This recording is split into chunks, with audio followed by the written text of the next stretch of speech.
Okay, so this is the second video for Edpuzzle for the test corrections for the multiple choice test. Make sure you're writing everything down that I do so that it'll help you out when you study for the AP exam.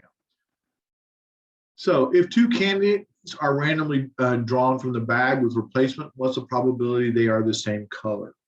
Well, that means I need a brown or a brown, a red or a red, a yellow or a yellow, or a green or a green, a brown and brown, or a red and red, or a yellow and yellow, a green and green, or an orange and orange.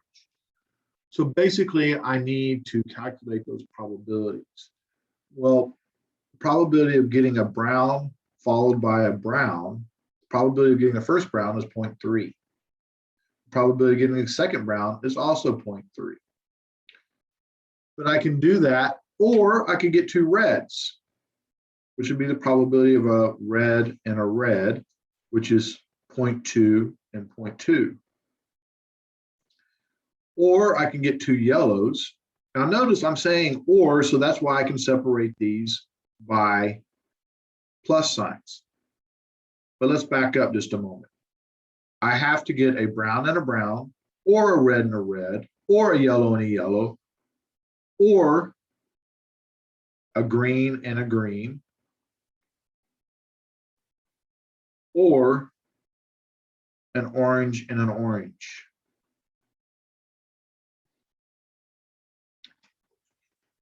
So basically, we're looking at 0.3 squared plus 0.2 squared plus 0.2 squared plus 0.2 squared plus 0.1 squared. So if I do that real quickly, 0.3 squared plus 0.2 squared plus 0.2 squared plus 0.2 squared plus 0.1 squared, I end up getting 0.22. So there's about a 22% chance of drawing doubles, candies of the same color, all right? Each value in a sample has been transformed by multiplying by 3 and then adding 10. If the original sample had a variance of 4, what is the variance of the transformed sample? All right, so first off, we're transforming. So we want to go, all right, 3 times 4 plus 10. All right, we know we can't add measures of spread, so this goes away. We can't add measures of spread. Also, this is a trick. This is variance. With variance, we have to multiply by the constant squared. So this would be 9 times 4 equals 36. So my answer is 36. The other way to do this would be to convert the variance to a standard deviation, in which case the standard deviation would be equal to 2, and we go 3 times 2 equals 6, but they wanted variance, so now I have to square it, and 6 squared is 36. So either way you approached it, you either had to convert it to a standard deviation so you can multiply, then go back and square it to variance, or you have to square the constant. Special rule for variance, the constant has to be squared. So our answer to number 12 is 36.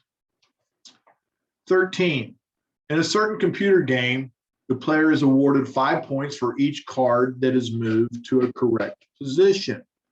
All right, and they're penalized 10 points for every minute the game is played. Let X represent the number of cards moved. So these are cards moved. This is minutes played. All right. So assume X and Y are independent. That's really important. They have to be independent for us to combine standard deviations. All right. If they're not independent, we can combine the means, but not the standard deviation. And they're telling us in the game that they're penalized, so they lose points. So basically, they're looking for X minus Y. They're looking for us because we get points for moving them, but we lose points for the time. So the mean is fairly straightforward, all right? So the mean is going to be, we get 5 points, so 5 times we expect it to be 9.5 minus, and we lose 10 points, so 10 times 5.4. So when I do that, 5 times 9.5 minus 10 times 5.4. And I end up with a negative 6.5. So we expect to be losing 6.5 points on average. This gets rid of several of our answer choices. So now we're down to 2. All right. Well, standard deviation, they're wanting us to go to the standard deviation of x minus y. Unfortunately, we can't subtract standard deviation. So when we go about this problem, we're going to go, all right, what are our points? 5 times 12.9. And then we also have minus 10 times 1.1. And I'm going to fix these problems in just a second. So let's go ahead and multiply them because we know we can multiply constants times measures of spread. So 5 times 12.9 is 64.5. 10 times 1.1 is 11. But we can't subtract them. We can only add them. So this has to be squared and this has to be squared. And then we have to come back and take the square root. So when we do that, 64.5 squared plus 11 squared, and we take the square root of that, we end up getting 65.4. So our answer to this one is A.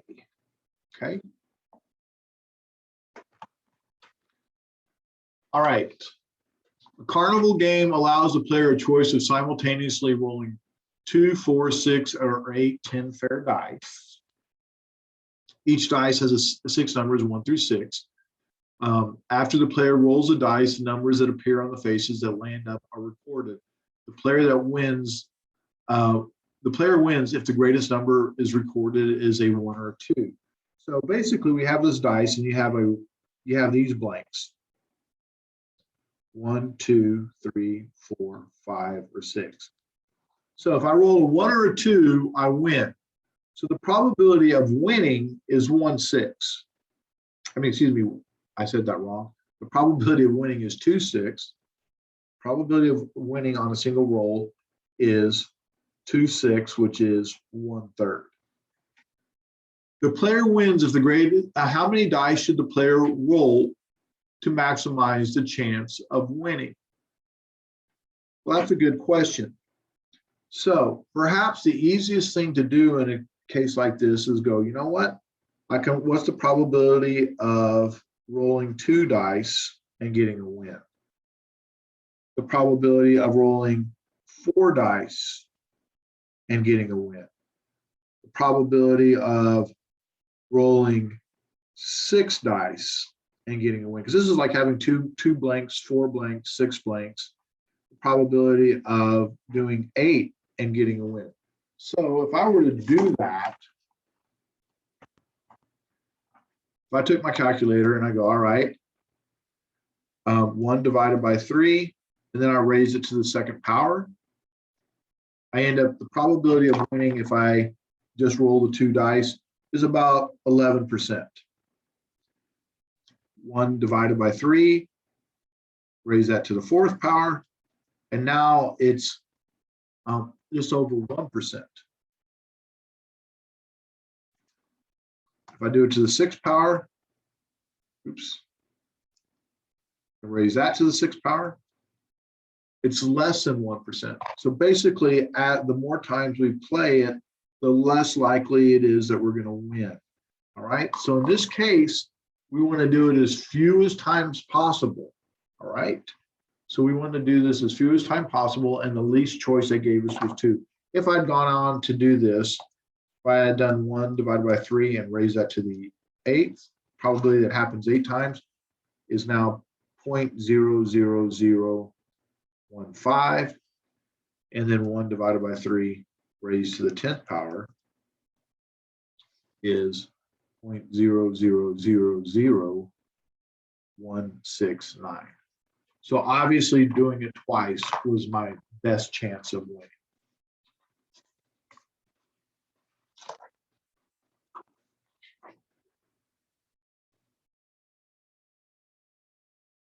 At a local ice cream store, 210 people were surveyed on whether they preferred eating ice cream from a cone or for a cup. Of the 210 people surveyed, 70 were adults and 140 were children. Of the responses, 150 indicated the cone as a preferred method of eating ice cream. For those surveyed, there was no association. Ooh, that's key. No association. This means they were independent. All right. Which of the following table shows the distribution of responses? So which one shows independence?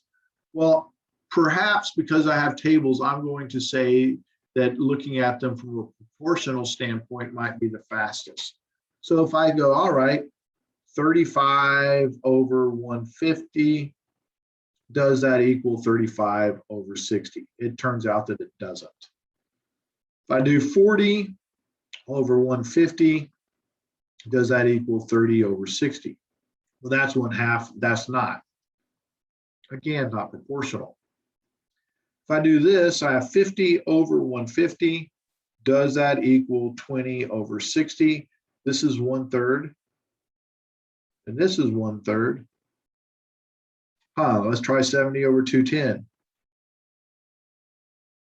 That's 1/3. So it's proportional, and because it's proportional, this is my best answer. All right.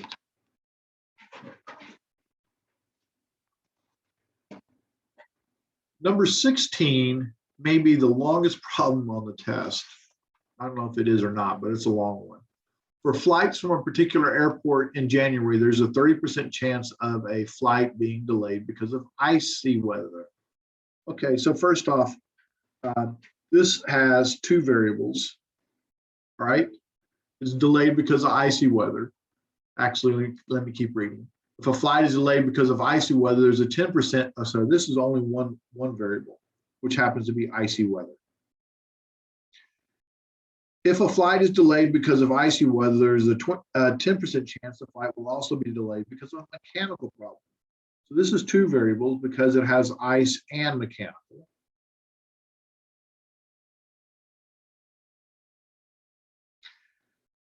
If a flight is not delayed because of icy weather, there's a 5% chance that it will be delayed because of mechanical. So once again, this is a two variable because it mentions the icy and the mechanical. So at this point, we've identified our single variable as icy weather. All right, so my single variable happens to be icy weather. So ice, no ice, mechanical, no mechanical. So the probability of ice delay is 0.30. The probability of no ice is 0.70. So this is one whole.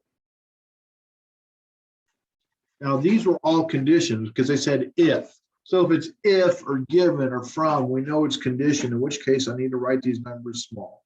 This is 0.30. This is 0.30. This is 0.70.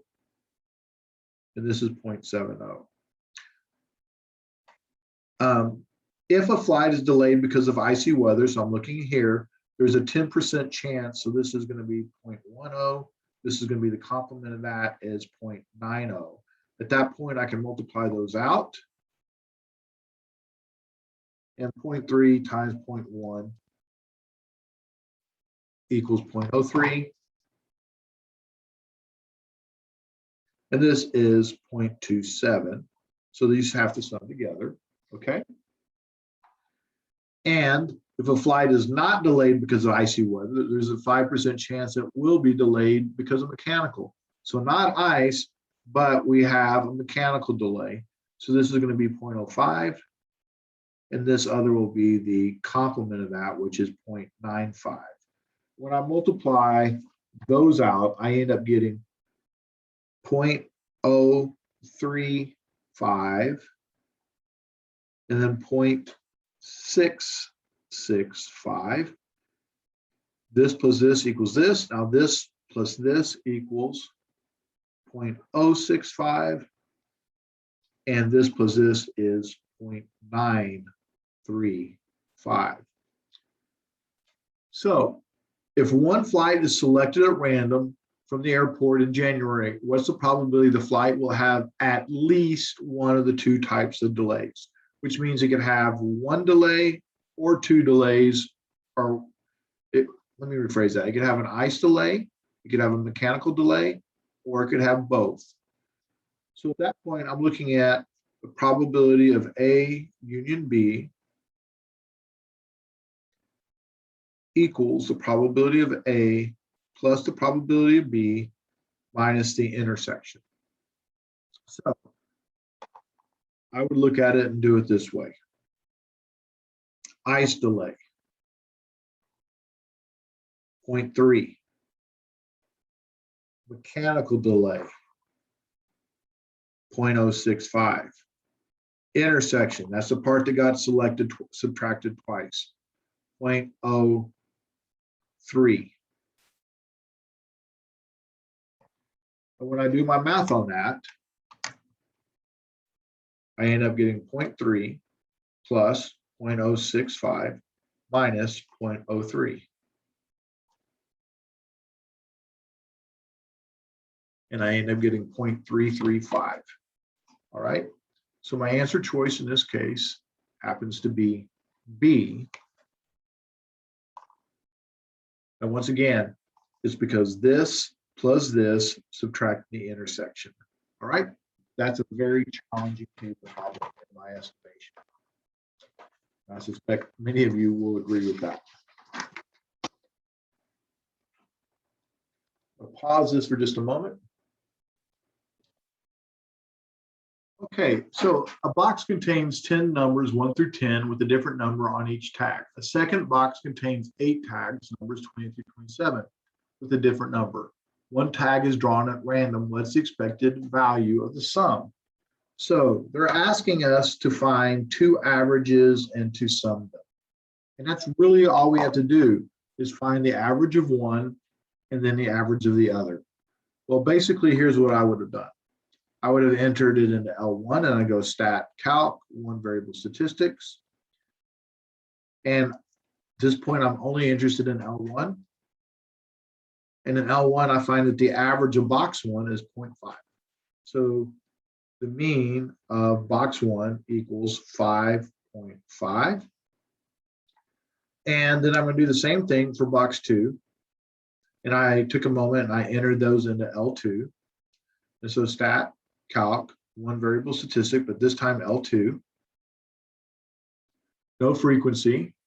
And I end up getting an average for my second box. So the mean of the second box is 23.5. Now remember, we can add means. So the mean of 1 plus the mean of 1 plus 2 equals 5.5 plus 23.5.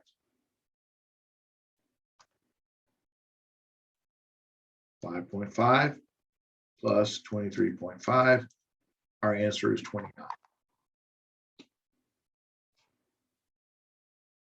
Mating pairs, eagle pairs typically have two baby eagles called eaglets. When there are two eaglets, the parents always feed the older one until it has filled, and then they feed the younger eaglet.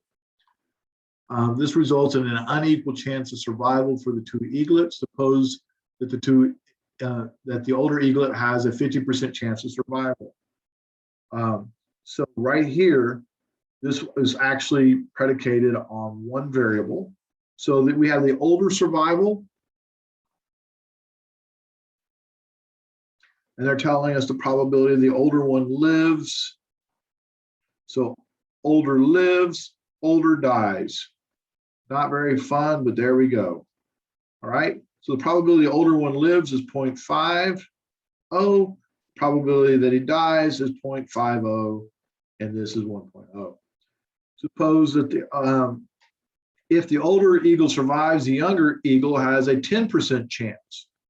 So this is on two variables, so I can't just write it off the side. It's on two variables. So that we have younger lives, younger dies. And because it says if we've conditioned these, since these are conditioned, I now need to write these values up like this. So I haven't done so. If the older eagle survives, the younger eagle has a 10% chance of living.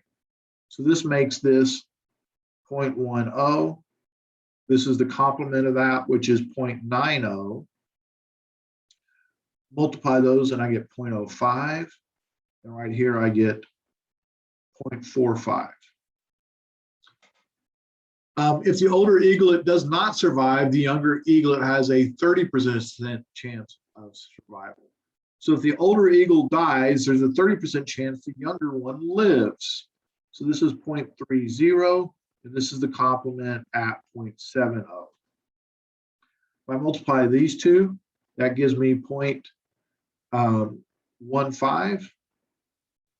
And multiplying these two give me 0.35.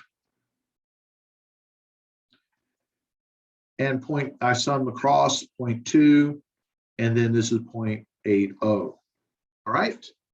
So here's what can happen. I can have two survive. The probability of two surviving, because this is the older lives and younger, that's two surviving. The probability that two survive is 0.05. I could have both dying. The probability that both dying and having zero live is 0.35. All right. And then the probability of one living. One living is the sum of these two, which is 0.6. So the distribution that had zero living, 35%, that's correct. One living, the sum of these two is 0.6, or both living is 0.05. So our answer choice is C for that problem. Okay. Fairly challenging problem. Okay. All right, moving on to number 19. Let X be random variables whose values are the numbers of dots that appear on the uppermost face when a fair dice is rolled. The possible values are 1, 2, 3, 4, 5, and 6. The mean is 7.5, and the variance is 35 twelfths. Let Y be the random variable whose value is the difference first minus second between the number of dots. What is the standard deviation of Y? Uh-oh. First off, they gave it to us in variance. So what is the standard deviation of X? The standard deviation of X equals the square root of 35 over 12. All right, so that's the standard deviation of X. So all I did was take the square root of the variance. But they want to do this twice. And since I have to do it twice, that means I have to add the standard deviation of X1 plus X2. So basically, I need to add this plus this. Well, that's 35 over 12 plus 35 over 12. And by squaring it, the square root came off. All right. And now I need to take take the standard deviation. So I just need to put it underneath the radical. So my answer is C. So basically my initial standard deviation is this, and I'm going to have to do that twice. And so this is what I end up getting right here. I'm sorry, I was pointing to the wrong thing. I get C. All right. Number 20. Looks like a really difficult problem, but in reality, it's not that bad. And you're like, well, you're the teacher, you said that. So let's try it out. For For roll of a fair dice, each of the outcomes is 1, 2, 3, 4, 5, or 6. A red die and a green die are rolled simultaneously, and the rolls of the outcomes, red minus green, are computed. This was repeated a total of 500 times.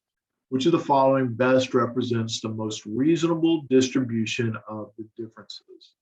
This 500 is helpful but not necessary. But the very first thing is, because it's rolling a die, we should probably go ahead and set up a table. So this is what we have when we set up a table. Now, the greatest difference, because remember, they say red minus green, and I don't really care which one you call red, which you call green. But let's just say we call this one red and this one green. So 1 minus 6, that gives me a -5. How many times did I get a -5? I only got it once out of the 36 times. It was my least common. 6 minus 1, that happened 5 times. I mean, that happens once, and that's 5, and that's the one that happened the most. I mean, excuse me. Let me try that again. 1 minus 6 is -5. That happened one time, 1 out of 36 times. 6 minus 1 is 5, and that only happened 1 out of 36 times. And you're like, okay, so I know the ends didn't happen that much. What happened the most? Well, the most likely thing is this, which is actually rolling doubles, which happens to be 6 out of the 36. That happened the most times. And if I subtract them, 1 minus 1 is 0, 2 minus 2 is 0, 3 minus 3 is 0, 4 minus 4 is 0, 5 minus 5 is 0, 6 minus 6 is 0. So the one that happened the most is 0, and then -5 and +5, because that's what these represent, happened the least. So -5, and this is supposed to be +5, happened the least. And then it tapered down. All right, reality is, theoretically, this would be a perfectly mound shape, but because they did it as a simulation, it's not. And if you're wondering where they got these values, all they did was multiply the probabilities times the number of rolls. So it went 500 times 1 divided by 36. It's like, oh, we would expect it to happen 14 times. All right, and so we would expect these to have happened the same amount. Reality, they probably didn't, because it was a simulation. And then the thing that we'd expect to happen most would be getting 0. 0 is supposed to happen 6 divided by 36 times. And if I multiply it by 500, I find out that I expected it to happen 83 times. And this was pretty close to 80. All right, so that's pretty good estimate. All right, and our answer choice is C. And once again, if you'd made the dice thing, 1 minus 6 is -1, it's like, oh, that happens very infrequently. This happens frequently, infrequently. So this and this, infrequently, the center section, the most frequent. All right. Hopefully that helps with the understanding. Thank you for watching.